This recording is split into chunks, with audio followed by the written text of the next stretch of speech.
There are places on the internet that most people will never see. Not because they lack the curiosity, but because they were never meant to find them. The internet most of us use every single day, the one we scroll through mindlessly before bed, the one we shop on, argue on, fall in love on, that version of the internet is just a sliver of what actually exists.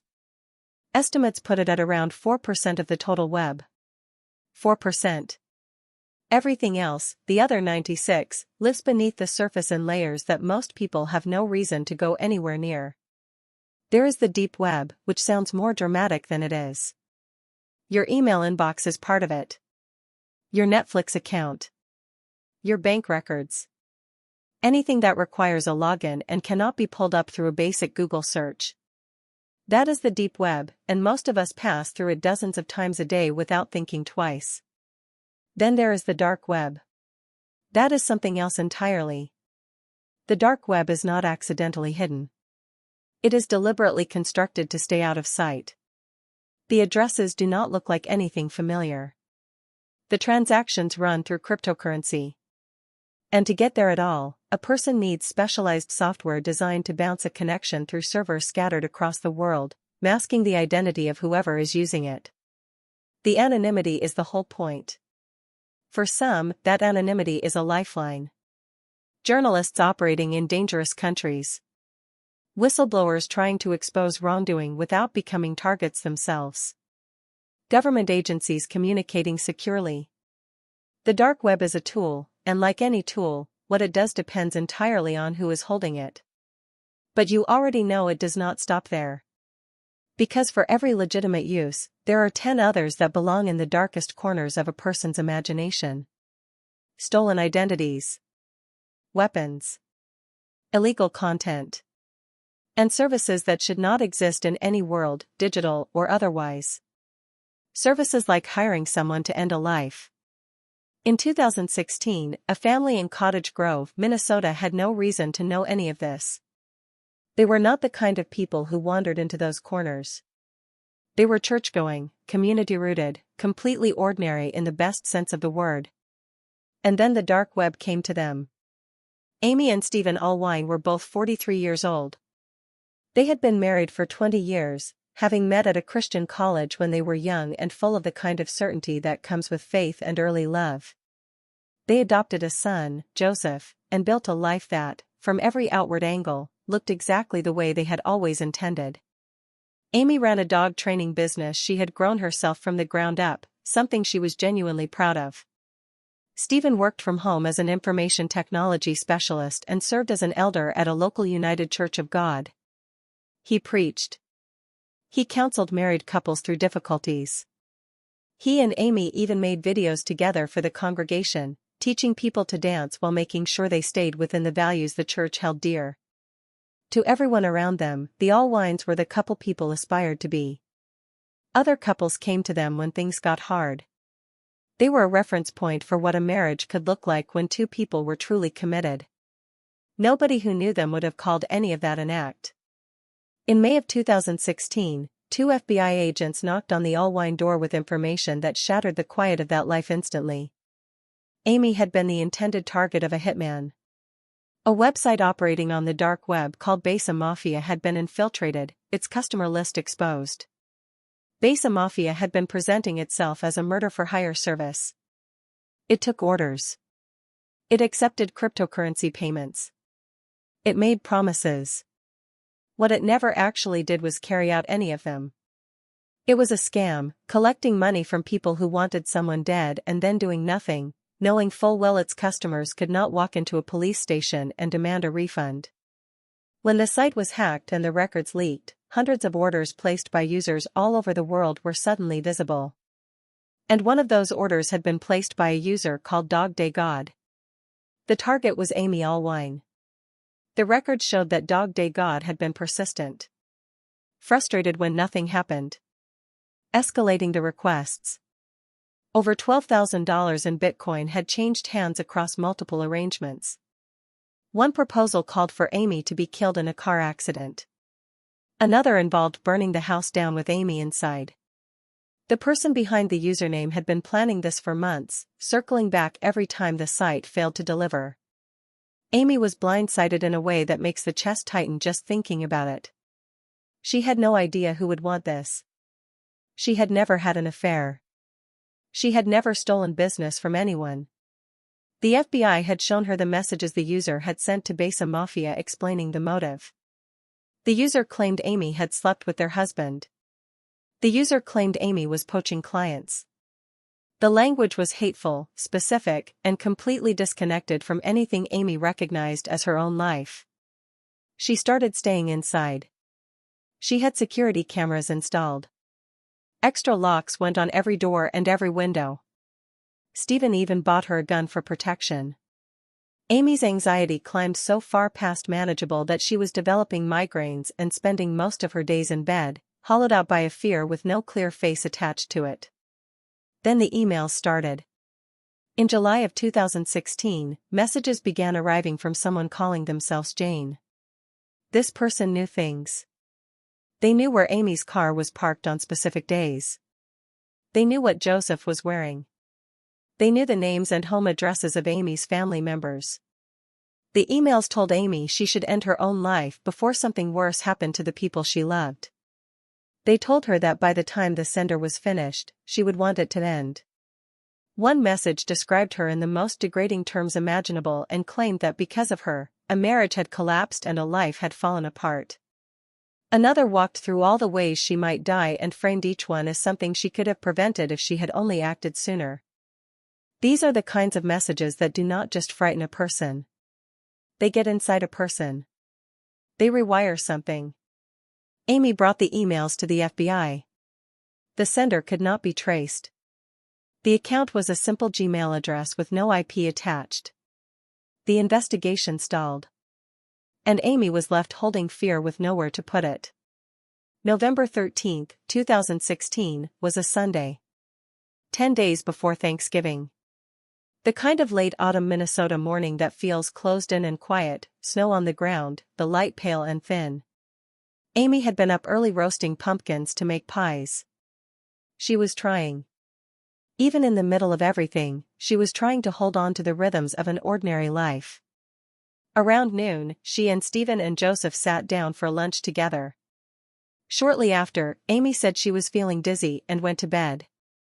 Her father came over in the early afternoon, and Stephen told him Amy was not feeling well. About an hour later, Amy's dad left.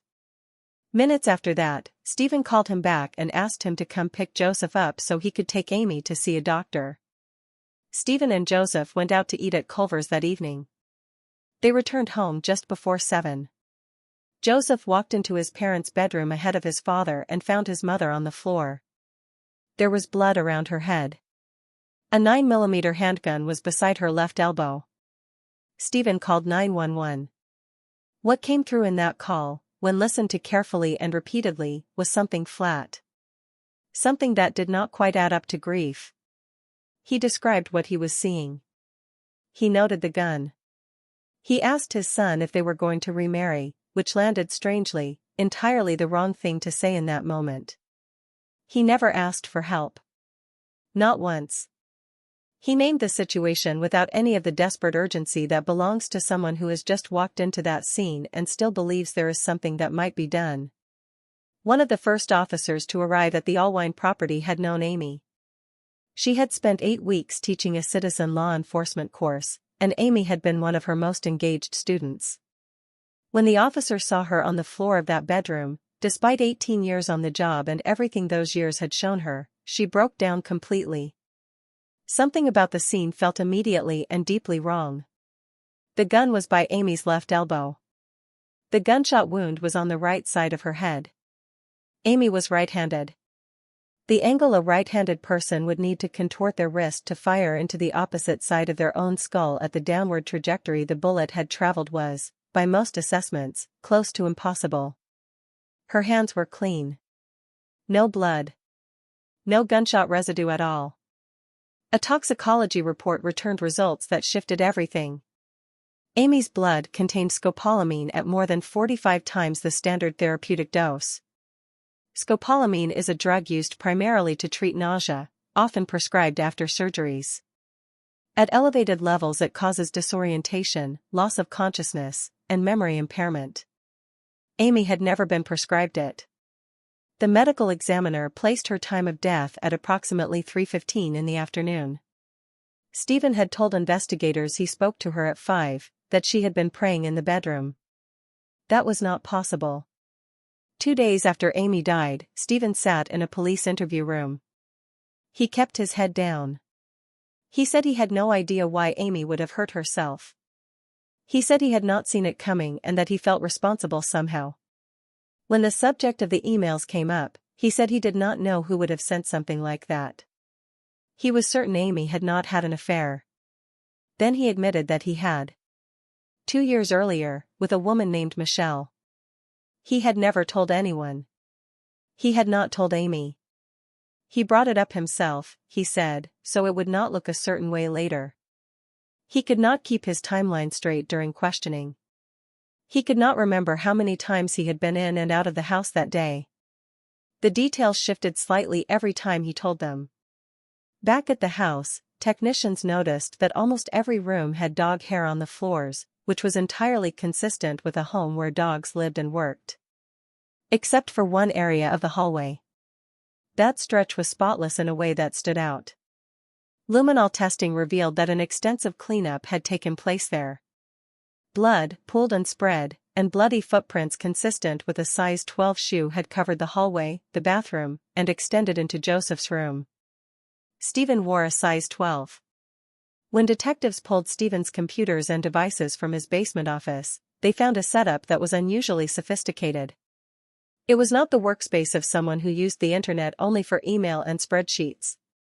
This was the setup of someone who understood the infrastructure of the web and knew how to move through it quietly.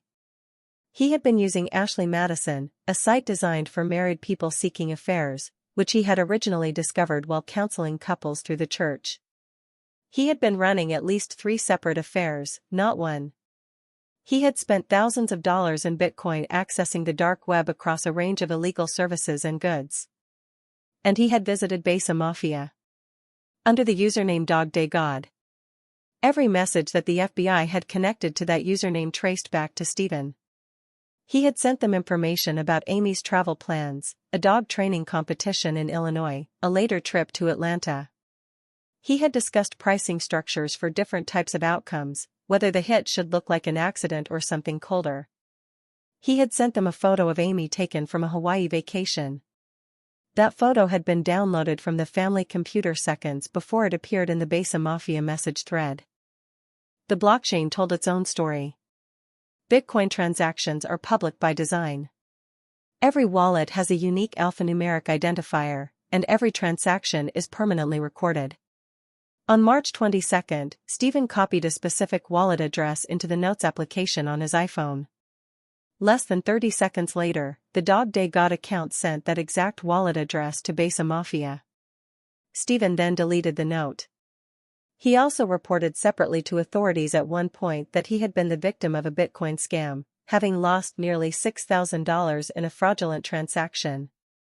When the hitman scheme failed because Besa Mafia was never real, Stephen moved to a different site called Dream Market and began inquiring about purchasing scopolamine. The same drug. The one found in Amy's blood at 45 times a medical dose. The emails from Jane connected the same way. The username on the Allwine MacBook Pro had downloaded Tor, the anonymizing software used to access the dark web, and a note saved to that device referenced a site that allowed users to send untraceable anonymous emails. The day before the first message from Jane arrived, a specific search had been run from that same computer for the home addresses of Amy's family members. The same addresses that appeared in the emails. The same ones that had terrified her. He was Jane. He was Dog Day God. He had been both of them simultaneously, sending his wife to the edge of a breakdown while standing next to her in their home, sleeping beside her, counseling other people's marriages on Sunday mornings. Everything the emails had done, the paranoia, the self-imposed isolation, the anxiety so severe it had her bedridden, it had served a purpose. Whether he hoped she might actually take her own life and save him the trouble, or whether he was building a narrative that would give investigators somewhere else to look when he finally did it himself, the emails were part of a construction. They were architecture for a story he intended to walk away from. He had drugged her. He had moved her. He had cleaned the hallway. He had gone to pick up his son and let Joseph be the one to find her. The life insurance policy on Amy was worth $700,000. Stephen was the sole beneficiary. There is a version of this story where the question of why feels unanswerable. He had affairs and did not want to end them. He did not want a divorce. He wanted to be free of Amy without the social cost of leaving her, without the reputational damage of being the man who walked out on a 20-year marriage and a shared faith and a son they had chosen together. Maybe it was simpler than that. $700,000 is a concrete number. Motive rarely needs to be poetic. Stephen was arrested in January 2017, 2 months after Amy's death. He was charged initially with second-degree murder, and the case moved through the courts with the weight of an unusual amount of electronic evidence. The prosecution worked through the blockchain records, the device forensics, the Tor downloads, the dark market searches, the emails, the timestamps that placed Stephen at the center of every thread. His attorney pushed back. The physical evidence connecting him to the crime scene was thin, the argument went. The crime scene may have been contaminated. An affair does not make a man a murderer. In January 2018, a jury found Stephen Allwine guilty of first-degree premeditated murder. The judge sentenced him to life in prison without the possibility of parole and did not mince his words during sentencing. He called Stephen cold. He called him a hypocrite. He told him directly that he was an incredible actor, someone who could manufacture tears and switch them off at will. 5 years after Amy's death, Stephen agreed to his first on-camera interview from Stillwater Prison. He maintained his innocence. He described walking in and seeing Amy's eyes and knowing she was gone.